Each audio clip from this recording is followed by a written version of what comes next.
the story of a bridge. It is a land bridge to China, and its name is Burma. The main span of this bridge, the Burma Road, was started by the Chinese after the Japanese invasion of eastern China in 1937.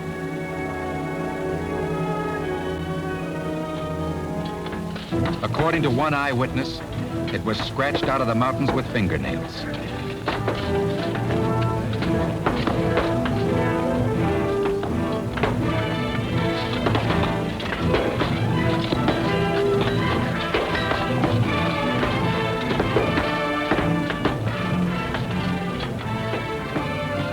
For months, some 200,000 Chinese labored, and many died, so that blockaded China could fight on.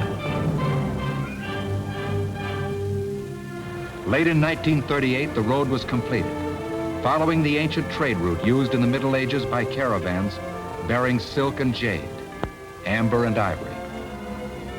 Now that route was to be traveled by caravans of guns and fuel, ammunition and food, across the land bridge of Burma to China, to keep that country alive in its struggle against Japan, just as Russia had been kept alive in its battle against Germany by the land bridge of Iran. The Nazis tried to destroy that lifeline, but Iran was saved by the British at El Alamein and by the Russians at Stalingrad. China was not as fortunate. 1 month after Pearl Harbor, the Japanese struck at the land bridge of Burma. This is the story of the destruction of that bridge, and of the men who fought and died to rebuild it, so that China could fight on. A defeated China would mean India invaded and increased pressure on General MacArthur and Admiral Nimitz in the Pacific. The invasion started in January 1942. Both on the ground and in the air, the Japs had overwhelming superiority.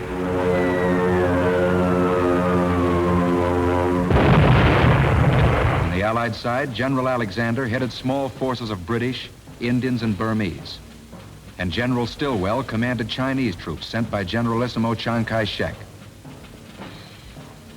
The Japanese sought to cut off China's supply line from Rangoon to Mandalay, and then to the Burma Road, running from Lashio to Kunming.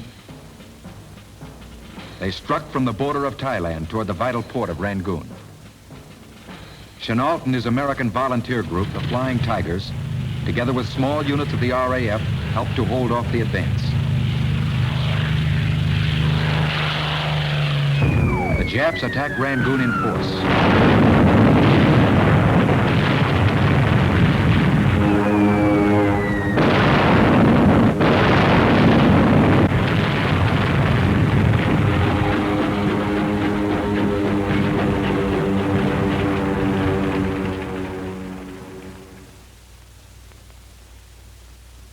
Rangoon fell.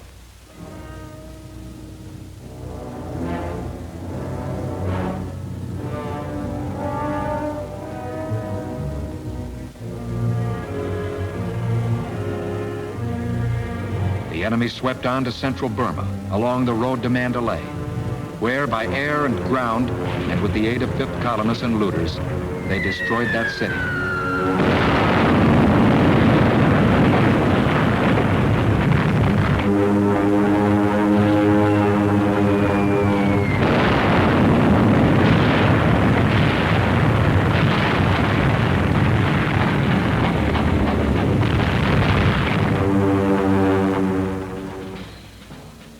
Despite Chinese resistance, they overran the Salween River area on to Lashio, terminus of the Burma Road.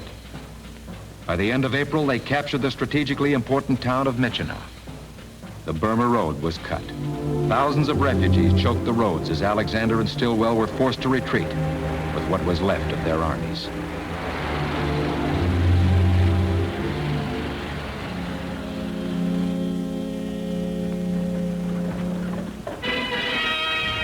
Last to leave were the demolition squads who scorched the earth, destroyed equipment, and put fire to oil supplies.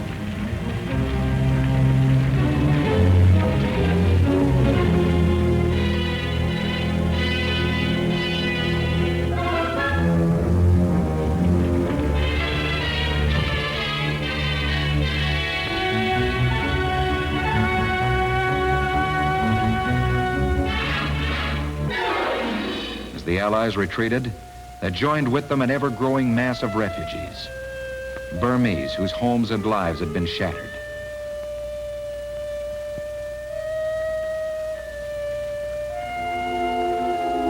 The Allies did what they could for these refugees, and through brilliant leadership and individual fortitude, managed to keep ahead of the Japs.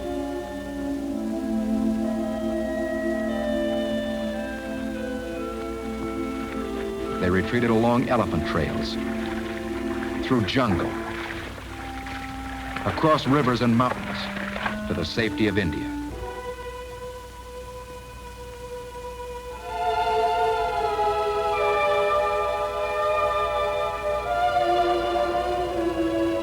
Stillwell said the last word on the campaign. I claim we got a hell of a beating. We got run out of Burma, and it's humiliating as hell. I think we ought to find out what caused it, go back and retake the place. Burma covers approximately the same area as Texas. On its western border lies India. On its eastern, China, Indochina, and Thailand.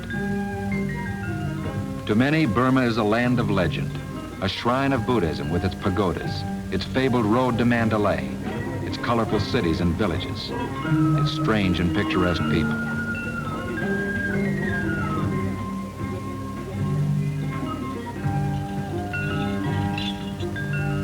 To the Allies, however, who were to fight there, Burma is a land of perpetual struggle against nature, with jungles so thick that whole armies can pass within a short distance of each other without detection.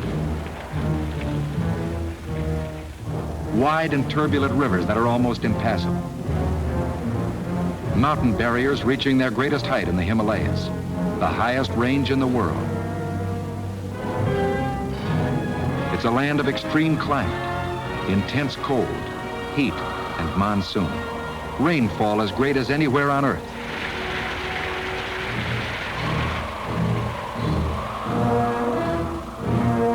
Its swamps are breeding grounds for malarial mosquitoes. Cholera, beriberi, typhus, dysentery, tropical fevers and sores plague its inhabitants. This was the land where we were to fight.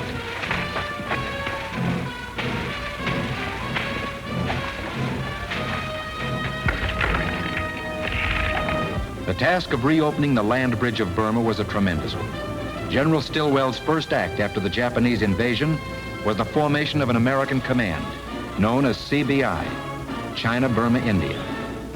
From China came thousands of Chinese.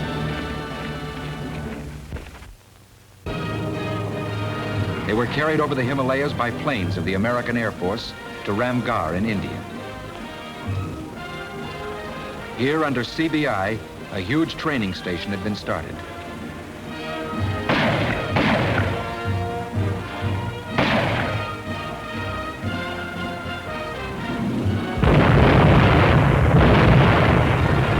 On the British side, the Commander-in-Chief of India Command was Field Marshal Sir Archibald Wavell, later to become Viceroy and to be succeeded in his military leadership by General Sir Claude Auchinleck. On the shoulders of these men, there fell the responsibility of raising and training huge armies for the defense of India.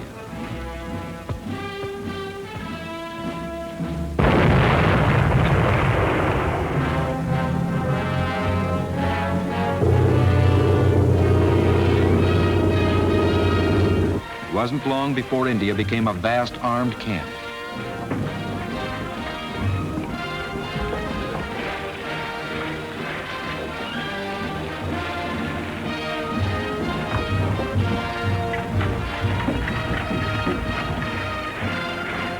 From the independent kingdom of Nepal came the Gurkhas. From the Naga Hills, Naga headhunters joined forces with the Allies. From East Africa and West Africa came more troops. From Burma came the Burma Rifles, and from the Chin Hills, Chin and Kachin tribesmen. Scots, Irish, English, Welsh, Australian, New Zealander, Indian, Gurkha, Burman, African, Chinese, American. Never was there such a polyglot army. In the meantime, in China, roads packed with refugees gave evidence of the terrific struggle against the Japanese advance.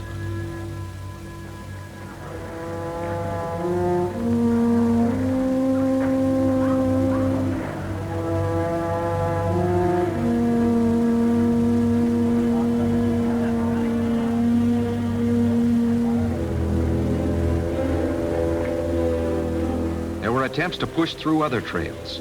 Mule packs were driven over the Himalayas to China at freezing altitudes, but the cargo they could carry was pitifully small, and the time it took incredibly long.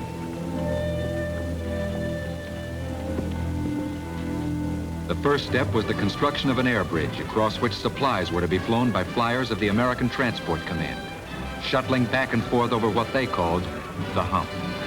It was a slow process. Equipment had to be taken apart so that it could be loaded aboard planes.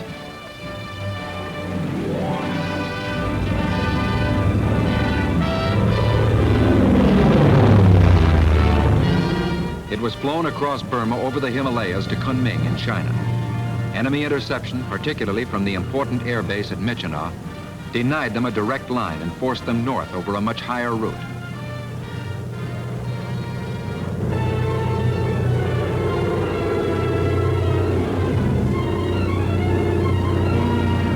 They flew across jungles,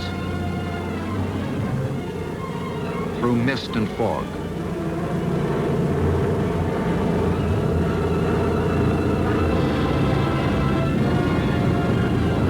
over mountains, often at heights of over 20,000 feet, with the menace of Japanese planes ever present.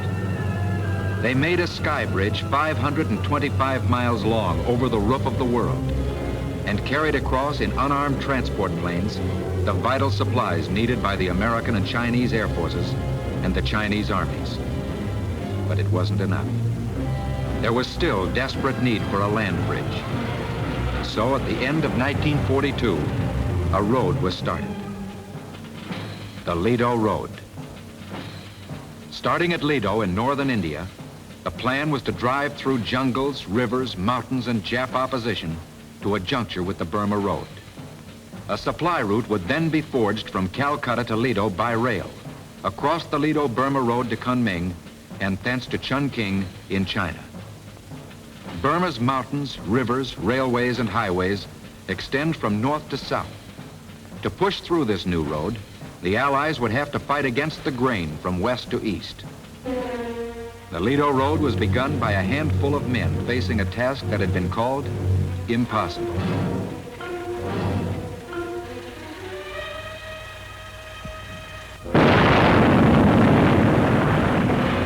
And so, with inadequate machinery and tools, a few American engineering units with a detachment of Chinese engineers and what Asiatic labor could be had started one of the greatest road building jobs in history.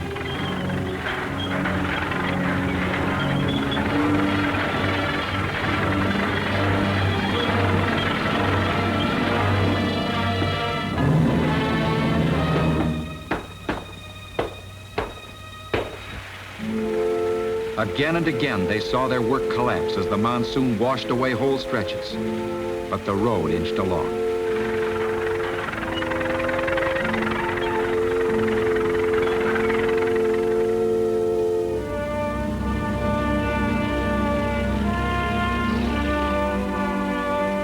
At the docks in Calcutta, second largest city of the British Empire, supplies from America and Great Britain and the factories of India were piling up, waiting to be hauled to the Ledo Road and the hump. Some of the supplies were sent by water up the Hooghly River to the Brahmaputra in primitive flatboats and barges. Almost as cumbersome a route was the Bengal-Assam Railway. It traveled a circuitous road, making long detours to outlying tea plantations, switching 3 times to different gauge rails over road beds that had to be constantly repaired as a result of the monsoon. The fastest method was by cargo plane from Calcutta, but as yet there were too few planes available for this purpose. During this time, there was a secret expedition that came to light when a small group of worn and haggard men emerged from the Burmese jungle. They were called the Chindits. Their name was taken from the Burmese name for a legendary animal that symbolized protection. Almost as legendary was their leader, Brigadier, later Major General Charles Ord Wingate, professional soldier, pioneer jungle fighter. In the beginning of 1943, with complete secrecy, he had led British and Indian troops behind the enemy lines into the heart of Burma, across the Chindwin River to the Irrawaddy, a distance of 200 miles on foot.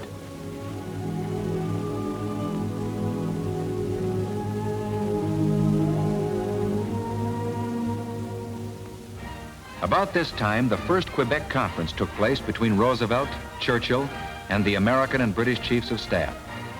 Here, new plans were evolved for the war against Japan. A new command was formed, Southeast Asia Command, combining the British and American operations. The appointment of Supreme Allied Commander went to Admiral Lord Louis Mountbatten, former Chief of Combined Operations in Britain and leader of the Commandos. General Stillwell was appointed Deputy Supreme Allied Commander in addition to his duties as Chief of Staff in China and head of CBI. Back in Southeast Asia, Mountbatten set up his Allied headquarters, choosing as its emblem the phoenix, the symbolic bird that emerged from the ashes of a destroying fire.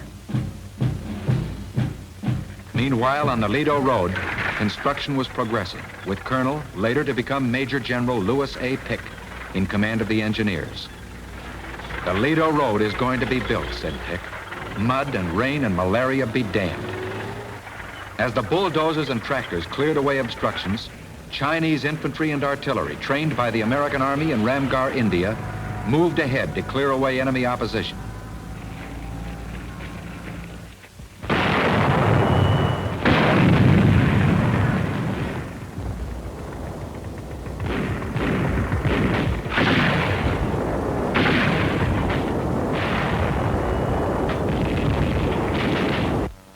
Along this route, another great engineering project was starting. A fuel pipeline fed from India across Burma to China. Over 2,000 miles of pipe was laid, like a huge artery across the savage terrain to carry a transfusion of gasoline, diesel oil, and lubricating oil, each in its turn for the trucks and tanks, the machines and the planes that were fighting in China.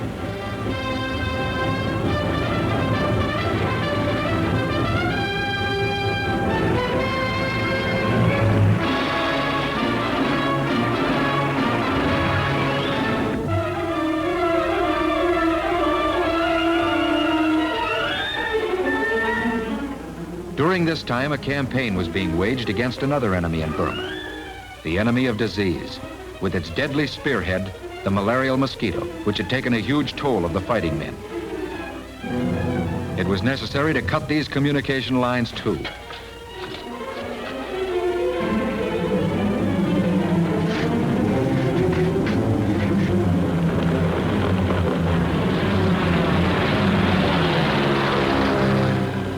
Another problem was the treatment of casualties from enemy gunfire. Wounded men were sometimes carried miles by foot, by raft, mule, jeep, truck, ox cart.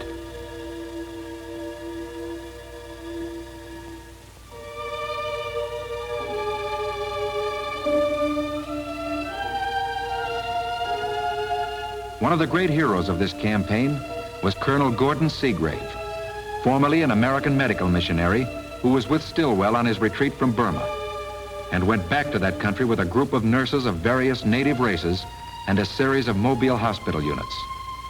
Seagrave and his men and women performed operations under the most primitive conditions.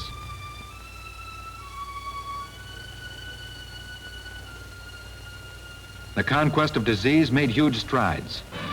Now the conquest of the Japs had to keep pace. More and more Chinese were being trained at Ramgarh in India and at Kunming in China. These were to become part of the Yunnan force that were to strike at the enemy from the China-Burma border across the Salween River. In northern India, the Chinese-American Composite Wing had been organized by Major General Claire Chennault for the Generalissimo. A picked group of American volunteers was instructing Chinese pilots and crews to fly the latest types of planes.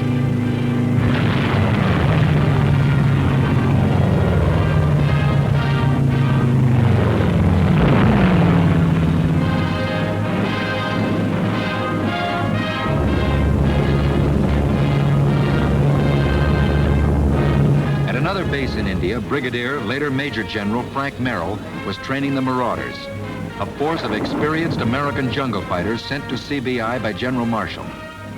There were less than 3,000 of them.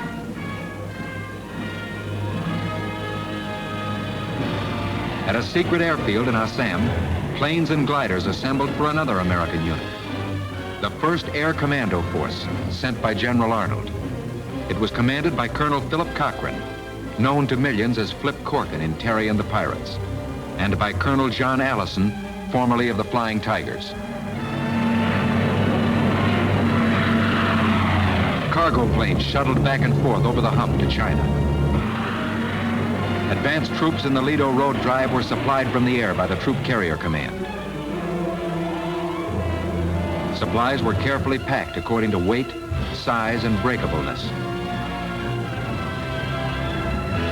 Then they were loaded on planes with parachutes attached. Now to find the men hidden in the jungles that needed these supplies.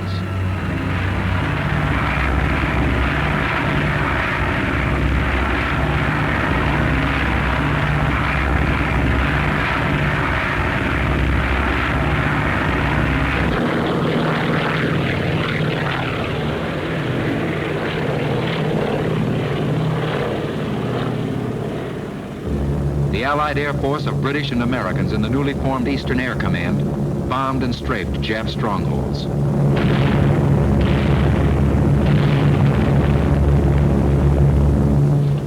In India and in China, huge air bases were being built for a new and powerful weapon, the B-29 Super Fortress.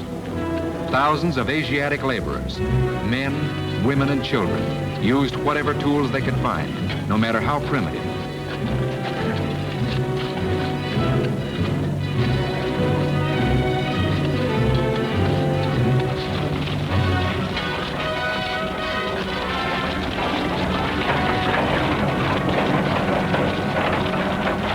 On the enemy side, the Japs gathered reinforcements into their Burmese garrisons and airfields to meet the growing strength of the Allies.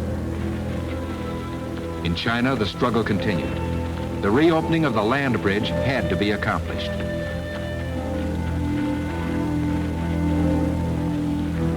In the early part of 1944, the Supreme and Deputy Supreme Allied commanders met and laid out a plan of action for this reopening.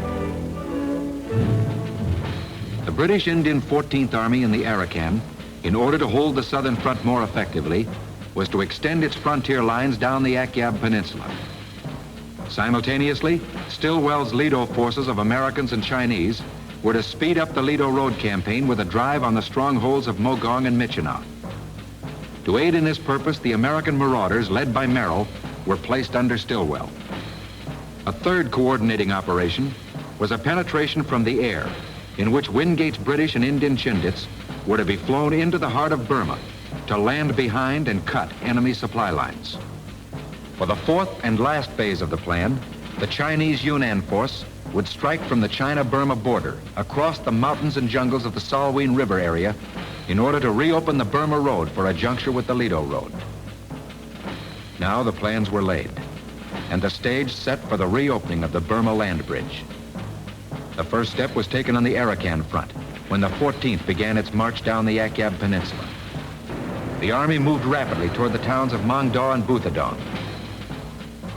However, the Japs succeeded in carrying out a flanking movement on our lines of communication, and, moving by night, seized the Nagaduk Pass, through which went the main road connecting our forward troops with the rear. For some time, it looked as though they had succeeded in cutting off a complete advanced division. From the air, RAF bombers opened an attack on the Jap positions in the Nagaduk Pass.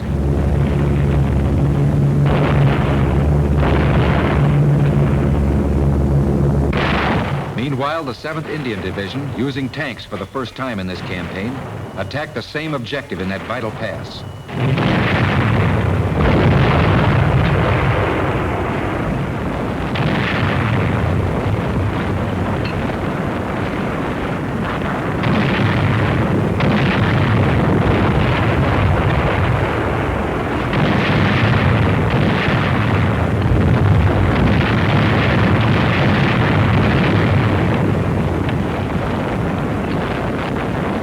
The 7th Indian Division finally succeeded in clearing the pass and relieving the beleaguered troops. Once again, our lines of communication were reopened.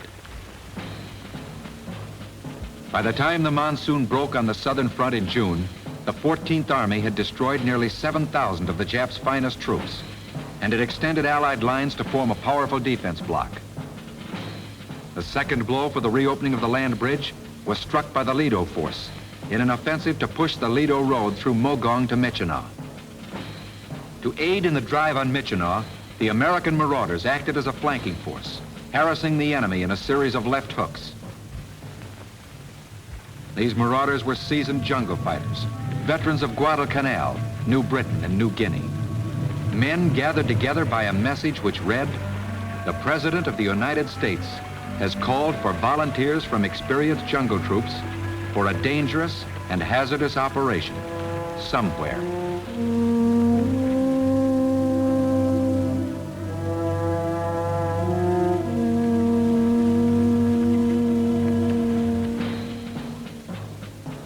On March 5th came the third blow, an aerial penetration of Burma. The plan was to fly a detachment of American engineers in gliders 200 miles into enemy-occupied territory and land them on jungle strips, which they would convert into airfields. Once these airfields were prepared, transport planes would fly in a force of Chindits. Patrols would then fan out, cut Jap communication lines, and harass the enemy from the rear. British General Wingate, in command of the Chindits, arrived at Lalagat to discuss final plans with American Colonel Phil Cochran of No. 1 Air Commandos. D-Day. Rows of nylon tow ropes were carefully laid to take off of dozens of twin-towed gliders. Supplies of all kinds were loaded, including bulldozers and equipment for the use of the American engineers in constructing airstrips in the jungle.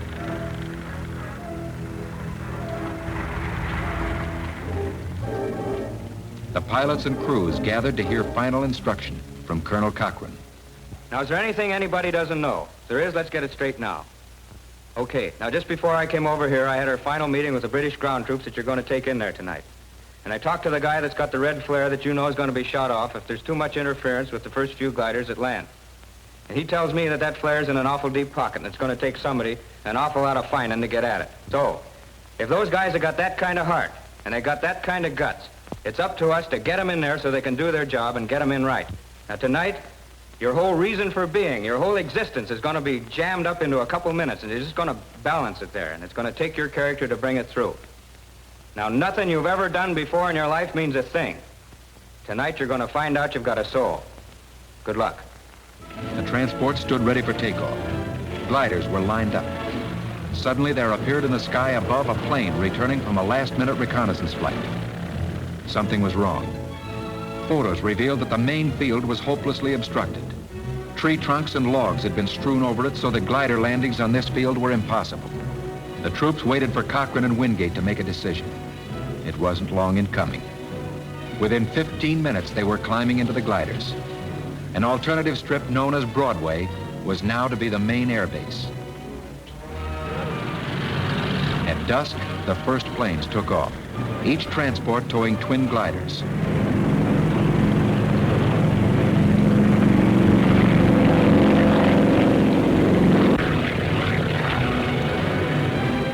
And within them, men sat silently, grimly, waiting for what lay ahead.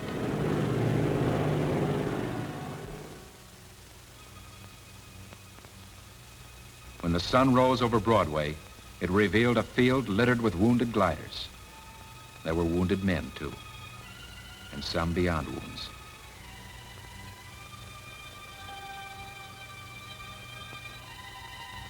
The first glider had bumped to a halt on a field rutted by buffalo bogs and elephant footprints, and strewn with large teakwood logs, hidden from the eyes of reconnaissance cameras by the tall grass. A second glider came in, then a third. They followed one another so fast that it was impossible to clear the field of obstructions and the wrecked gliders.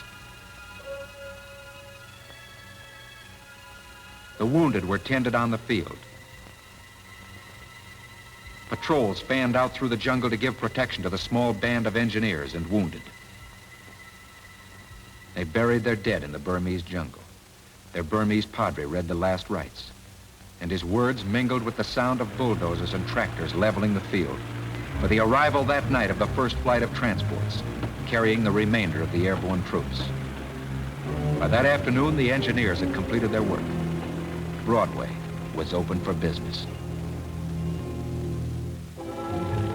That night and for 6 successive nights, RAF and American pilots of the Troop Carrier Command, led by Brigadier General William D. Old, flew back and forth between Lalagat and the jungle strip of Broadway, which became a base from which patrols of Chindits fanned out in all directions. With the arrival of RAF Spitfires and American P-51s on Broadway, air protection was made available to cover operations. But the enemy struck back. 8 days after our troops had landed, Broadway was attacked by Zeros in a series of raids.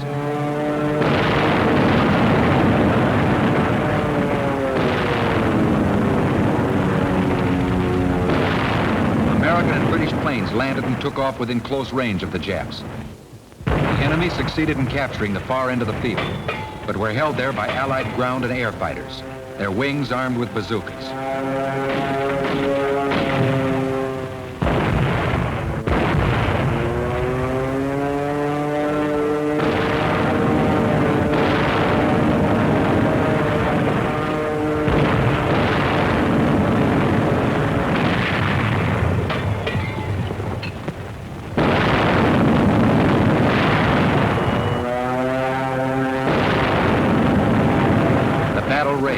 Died down as the guns of the enemy were silenced and its troops forced back into the jungle. General Wingate had paid one of his many visits to Broadway about this time. On his return flight to his base, his plane crashed in the jungle in Assam. Broadway, an airfield carved out of the jungle, stood as a fit memorial to General Charles Ord Wingate. Early in March, the Japs made an attempt to regain the initiative. They moved 3 divisions to the Chindwin River, crossed it, and struck at Imphal in India in a powerful pincer movement aimed at cutting the Bengal-Assam Railway, carrying supplies to the Allied troops in northern Burma. Headlines all over the world blazed the news that Jap armies were on Indian soil, that India had been invaded. The announcements, as usual, were premature. But the Allied situation, nevertheless, was extremely grave.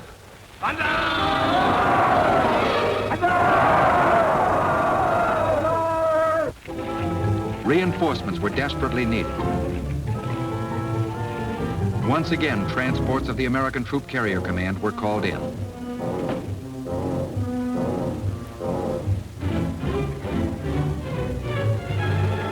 An entire Arakan division with mules and supplies were carried 230 miles by air from one fighting front to another.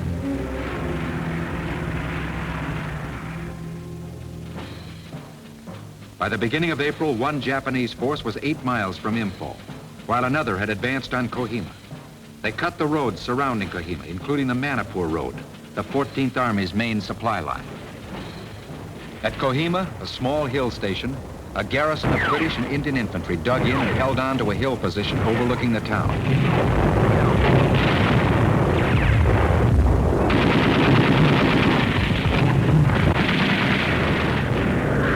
Conserving ammunition, the garrison held on. Daily transports brought over ammunition, food, water, and vital medical necessities. The hill soon became known to the troops as Parachute Hill. For 13 days, the garrison held out against a force 3 times its strength.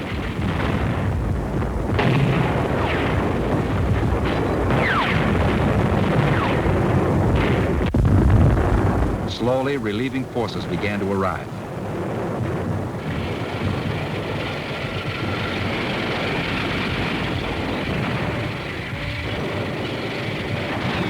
Until finally, the infantry could take the initiative.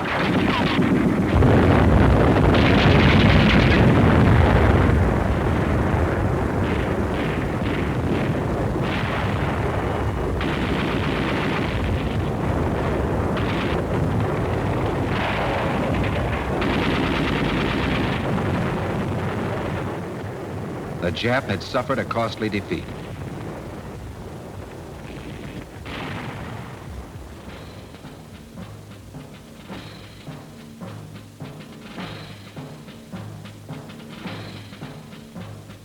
However, before the Jap attempt to cut their supply lines failed, the Ledo force and the Marauders had continued their drive. The Chinese were now in the Mogong Valley, advancing on the important enemy supply base of Mogong. The Marauders, in their 700-mile march, were moving on the town of Michino, with its strategically valuable air base. The attack on Mogong began at dawn of the 23rd of June.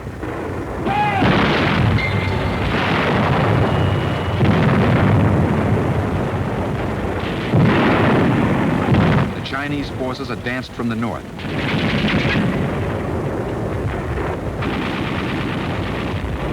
While a Chindit force that had pushed up from Broadway struck from the southwest.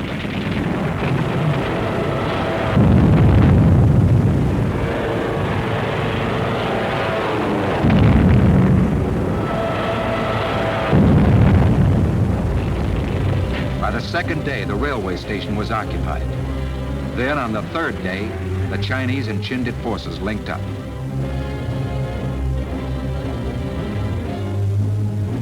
Meanwhile, the Marauders, reinforced by Chinese troops, had marched for days in their drive toward the airfield at Michino.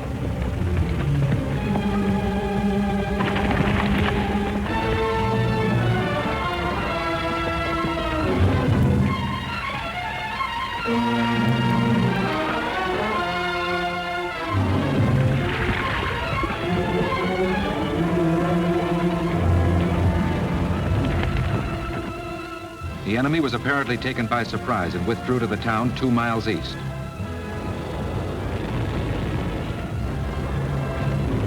Over the air went 2 words: cafeteria lunch, the code signal indicating that Michino Air Base was in Allied hands. Within 1 hour of its capture, gliders flew over, bringing engineers to repair and improve the field. They floated down to make rough and dangerous landings under fire from the town.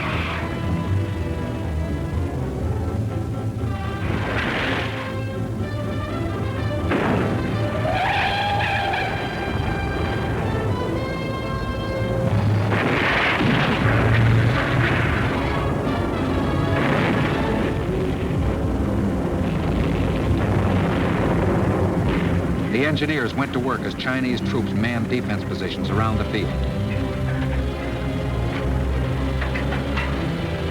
The monsoon started and driving rain made the task of the engineers doubly difficult.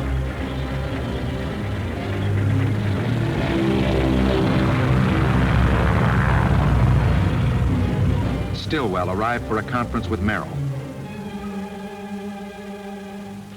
Now, with the elimination of enemy interception from Michino, cargo planes could fly to Kunming in China on the southerly and more direct route, at lower altitudes and with increased tonnage. However, before the airbase could be operated effectively, the enemy had to be routed from the town. Michino was pounded from the air by fighters and bombers. On the ground, American Marauders and Chinese troops pounded the town with what little artillery they had.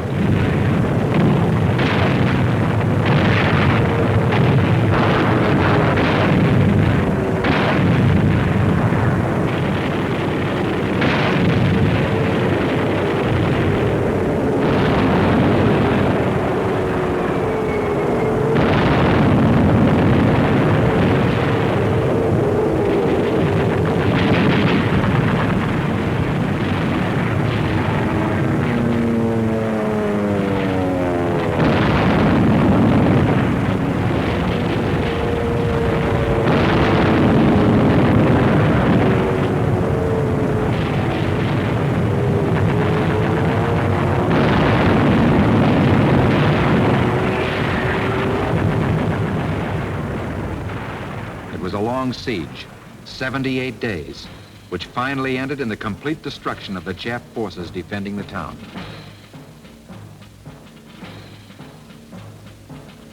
While the advance on Michino was taking place, the 4th Allied blow was struck. A thrust from the China-Burma border through the Salween River area by the Yunnan Chinese Expeditionary Force. The object of this blow was to clear the way for the eventual linking up of the Burma and Ledo Roads. To accomplish their task, 2 Jap strongholds, Lung Ling and Teng Chung had to be taken.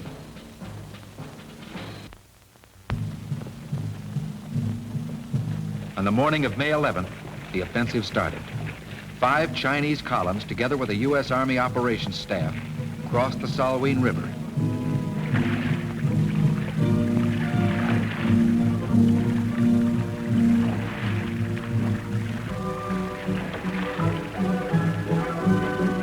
And moved on to the world's highest battleground, the Kaoli Mountains, spur of the Himalayas.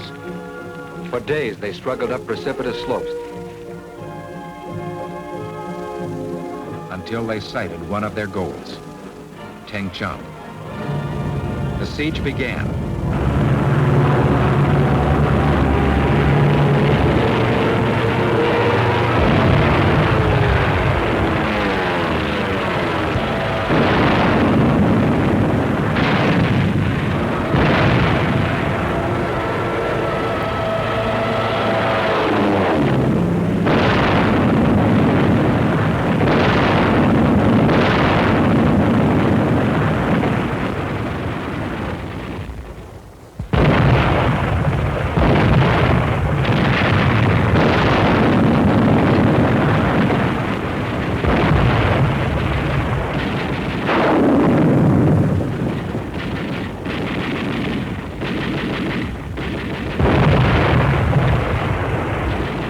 Jap soldiers driven from pillboxes streaked for cover, but machine guns picked them off as they ran.